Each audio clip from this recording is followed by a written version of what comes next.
Well, and let me touch on that too. The other part of it, it's not just about you getting a sale and raising money, which yes, is a huge part of it, but it's also you're providing a product or service. Hopefully your business that is changing somebody's life. It's improving their life somehow. It's giving them some sort of luxury. And so you deserve to get compensated for that. Exactly. It shouldn't be free. Exactly. The Business Project Podcast. Business can be complicated. We break it down so regular people like us can understand and find success. I'm John Crespo, accountant and consultant. I'm Casey Bryant, marketer and event planner. If you run a business or want to run a business, welcome to the show.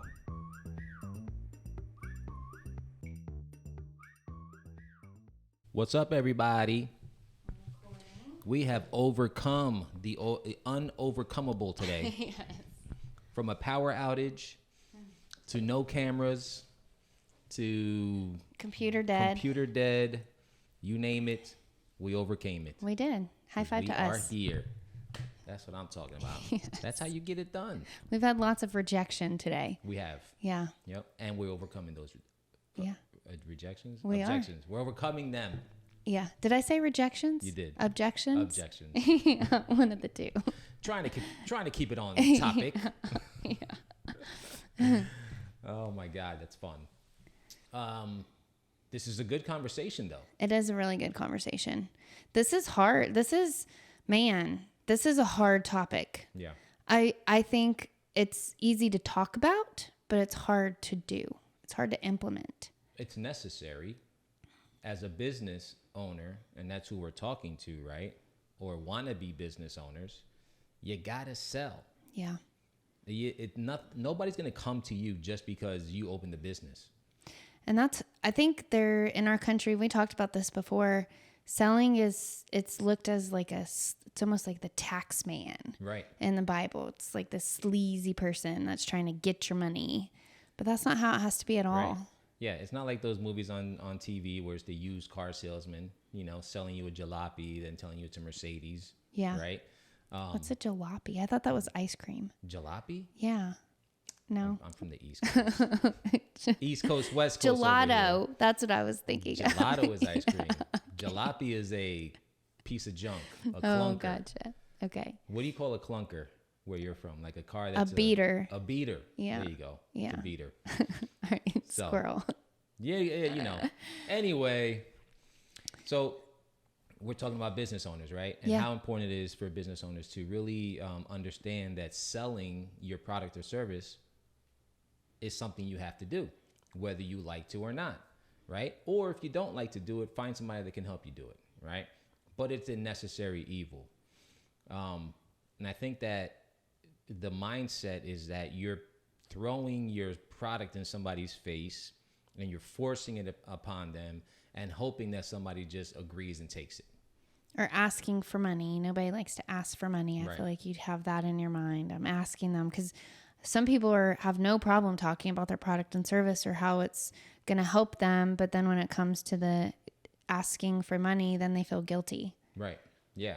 Which is weird. Mm-hmm. It is a weird. We got to get this. We got to get this turned around because this is not right. Yeah, it is. Because how else are you going to live? Especially if, the goal of you starting your business is to support your family, right? And create that generational wealth that everybody wants to create.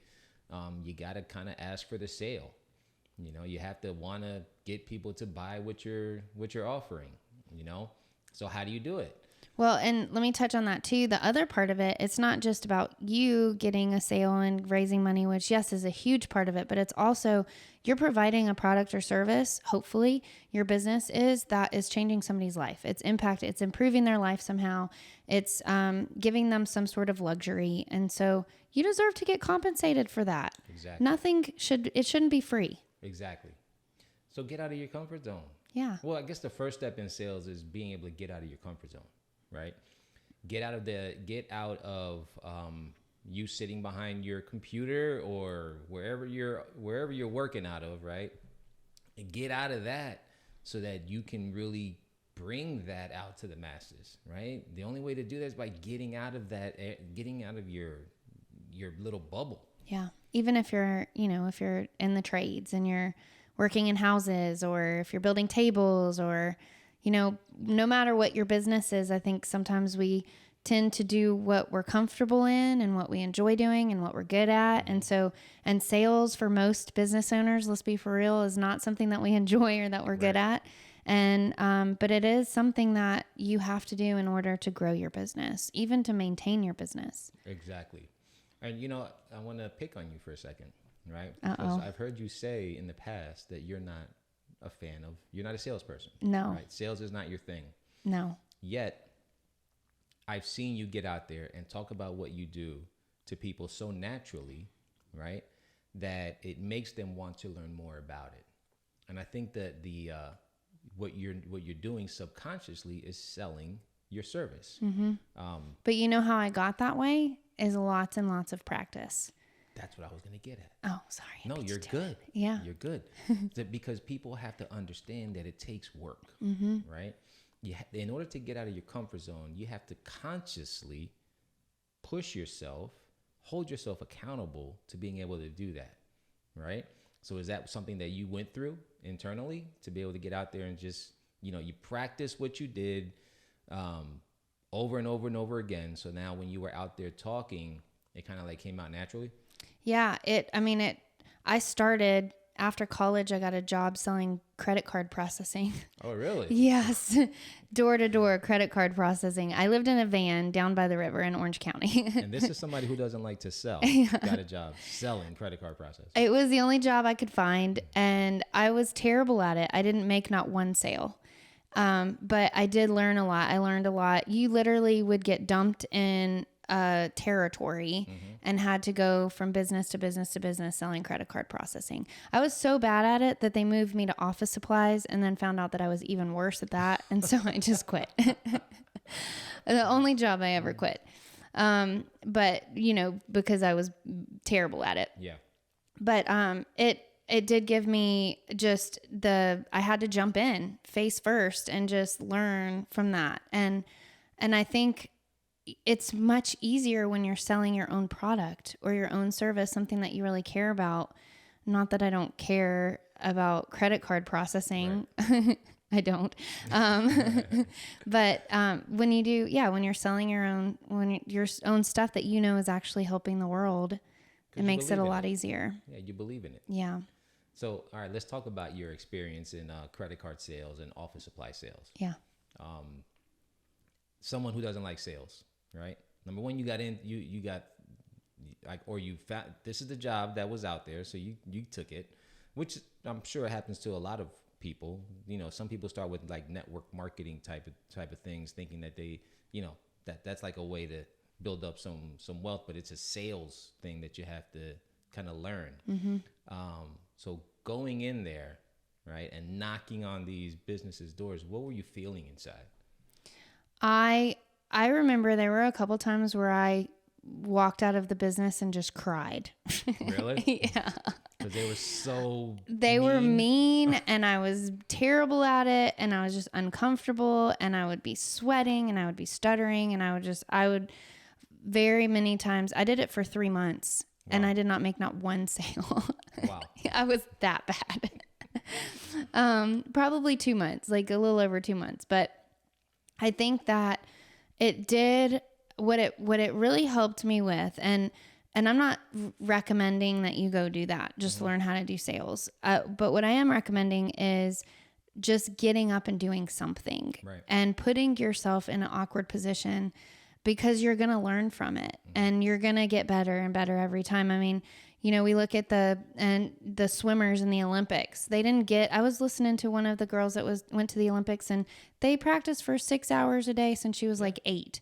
Yeah. And she didn't get in the Olympics because she just was a good swimmer. I mean, yes, but she got in the Olympics because she put the time into learning. Yep. And that's like anything that we do. Some of us are naturally better at things than others, but when it comes to selling, just putting yourself out there, getting up and being failure. I think that's another thing is we are afraid of failure as Americans, as business owners. I think a lot of times we look at failure as a bad thing when all reality it's a step. It's a step forward. Yeah. When you take a step forward and you fail, is most of the time better than just staying where you are. Right. As long as you learn from it. I love that. That's a gem. Yeah. You fail forward. Exactly. Right? Yep. So that's a learning, because the learning is priceless in failure. Yeah. Especially if you implement that into your next endeavor, or whatever it may be. And I would say probably the biggest thing that I learned after this whole experience was the importance of building relationships. It's very, very tough to sell to somebody unless you've built a relationship. You can't automatically go in and ask them for something. Right. And I think figuring out a way to be genuine also, you have to be genuine about your conversation. You can't just go in and, they have a terrible haircut and be like, "Oh, I love your haircut." Because I think that people can read that. Yep. They can read fakeness. Yes, even if it's not purposeful, or they don't even recognize that they can read that, but being genuine when you're talking to people. And that's unfortunately, that's where we get this sleazy salesman, is because there are a lot of people that are out there doing sales wrong. Yep. I think, and they're ruining it for the rest of us because they just make us feel yucky about our phone ringing for the 100th time, selling us another credit card or whatever. Yep. And I love that you came out saying it's a relational thing, because it's truly what it is. The truly successful people that sell, or the truly successful salespeople, are the relationship builders, right? You're not out there, believe it or not, you don't have to sell your product or service on the spot right there. You're looking for someone that that can build a relationship with, that you can relate to, that you can find something and have a conversation with, around whatever it is, just anything, build a conversation, knock down a wall, get to know someone, so that eventually they will want to do something with you. Yeah. Right? Figure out how you can serve them versus how you can get something from them. Yeah. It's a complete different mentality. You're really great at that. I think you're really great at building relationships. You ask people 100 questions before you even say anything about yourself. Yeah. And I think you really genuinely care to learn about people's lives and their backgrounds and why they got into what they do. And I've seen that have a very big impact on you being able to build business and build relationships. Yeah. And that, it took you a long time and a lot of practice. That took a lot of practice as well. Yeah. I'll be honest, I was pretty selfish in the beginning. Were you? Yeah, I sure was, and I think that, I'll have to say, and I know this is a podcast that everybody watches, but a lot of it had to do when I got more into my faith, that I've started to focus on relationships more. Yeah. Yeah, because I know that believe it or not, when you do that, that equates to sales, right? So, but the fact that you're able to actually, want to learn something about somebody, you're looking at a long-term relationship there. Yeah. Someone who's going to come back to you and repeat business, and seek you out, and then also share you with other people. Again, it's how can I serve you? It's a different mentality. How can I serve you versus what can I get from you? So that's like the Chick-fil-A mentality. Yeah, right? Exactly. Why is Chick-fil-A so successful? Mm-hmm. They're closed on Sundays. That fast food joint is closed on Sundays and is the most successful fast food company in the world. Yeah. Because they focus on the relationship. They focus on the experience, making sure it's a good experience for you. That's good. So what are some tips that you have, those businesses that are out there that are like, okay, I'm mustering up the courage to make it happen? What are some takeaways that we can give? So you're walking away from this podcast and this is what you do right now. Turn off the used car salesman mentality around sales. Number one thing you could do right now is turn that off, right? Number two, like we just spoke about, focus on building relationships. Focus on so, there's a saying, right? God gave you 2 ears and 1 mouth, right? So you can listen 2 times more than you speak, right? If you follow that when you're getting to know someone, then you're going to find and you're going to listen and you're going to hear key words that will trigger responses as far as how you can support them and serve them, right? So listen more than you speak and focus on building relationships. Yeah, that's great. There's a book out there that they're not paying us, or they don't even know that our podcast exists. But it's a really good book that I would recommend that talks about that, is The Go-Giver. Have you read The Go-Giver? Yeah, there's a movie. Is there a movie? Yeah. Oh, yeah. So it's a book. It's a Go-Giver. And then there's even an entrepreneur version, I think, or business version or something. So there's a couple different versions out there. That is an amazing book for those of you that are looking at taking a next step. For sure. Yeah. So yeah, that's a great point, is study, read some books. As far as on relationship building, read some books out there, because they will you'll get some great pointers. And ask people, as businesses that you see being successful, hey, I'm trying to grow my business as well. What is your process around sales? Guaranteed the prevailing theme would be build relationships. Yep. I'm sure. Yeah, because it's so important. Yeah. So let's talk about objections, because we're talking about objections too. I think that's probably the most fearful part of the sales. You build your relationships, and sometimes you only have a very short time to build that relationship, but most of the time they say no. When you're in sales, you're going to get a lot more no's than you're going to get yeses, unfortunately. And at least so 95% of the time you'll get no's over yeses. Yes, depending on your business. If you're selling good food, people love food and plants. True. People love plants and food. So if you're selling plants or food, you're good. You're more in like the 50% rejection. Yeah. True. So what are some ways that how do you handle objections? Well, even though you're building the relationship, but the fact that all right, let's start here. The fact that you're building the relationship gives you the right to ask why, right? It gives you the right to ask why, because you've earned that opportunity. So when you focus on building a relationship, you earn the opportunity to find out exactly why someone would not want to take advantage of your product or service. And then there's a strategy out there called feel, felt, found, right? Feel, felt, found. Feel, felt, found. And John, which his episode aired a couple weeks ago, he goes into that with a lot of his coaching clients, because he coaches sales, right? But feel, felt, found is you're being relational because you want to be empathetic, right? As far as, hey, I totally understand how you feel. So let's say, sell me something. Yeah. And I'll reject you. Okay. Let's see. I have this on air. Don't you do a podcast? Yeah. Now, how do people know when you're recording in the place that you record at? We have a sign on the door. Do you? What does it say? It says recording in progress. Yeah. Do people pay attention to that? Yeah, they do. They love it. They do? Mm-hmm. Well, I think it does everything we need. This actually turns on. But I don't like the color red. Well, I understand how you feel. Several people have felt that way. There's felt. Yeah. But what I found, that red actually calls attention, and people will look at this before knocking on the door, versus that other sign you had. It's a color that nobody pays attention to. Let me buy it. And they're always knocking on this door. See? Let's do it. She's already ready to buy it. Yeah. We made it easy, obviously.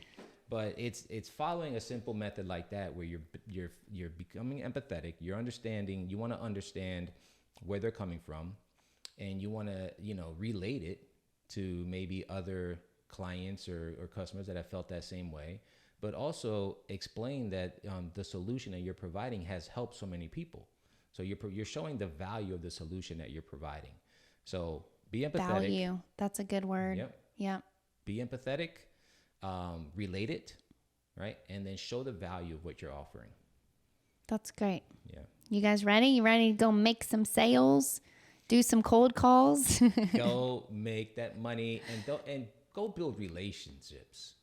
Go and make some friends. Go build relationships. And if you focus on that, then everything else kind of falls into place. It does. Yeah.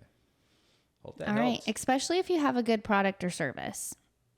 If you don't have a good product or service, that might be where you want to start. Yeah, if you don't have that, you need to go to the beginning of our podcast and start watching some of those episodes. Exactly. Yeah. But we're here to help you guys. Business is complicated. That's our tagline. It's complicated, but we make it simple, because there's just so many business owners out there that are like, I have this thing that I love to do, or I'm really good at, or people really want or need, but the rest of it, there's a lot more than that to running a business. So much more under the hood. Yeah. So we are here to help you guys out. We've got lots and lots of podcasts. I think we're in our 20 something podcasts, which probably is in our 30, I think possibly 30 something. Yeah. 30 something. And so there's lots of advice. So if you guys haven't yet, head on over to thebusinessprojectpodcast.com or wherever you get your podcast from. Yep. And anything that you're struggling with, we've probably done an episode on it. And if we haven't, write in the comments or shoot us an email, shoot us a message on social media, and let us know that you need some help with the topic. And we might not know how to solve it, but we know how to find the people that can. Exactly. Take advantage. You don't have to do it alone. No, you don't. See you on the next one. See ya. Y'all have a good week.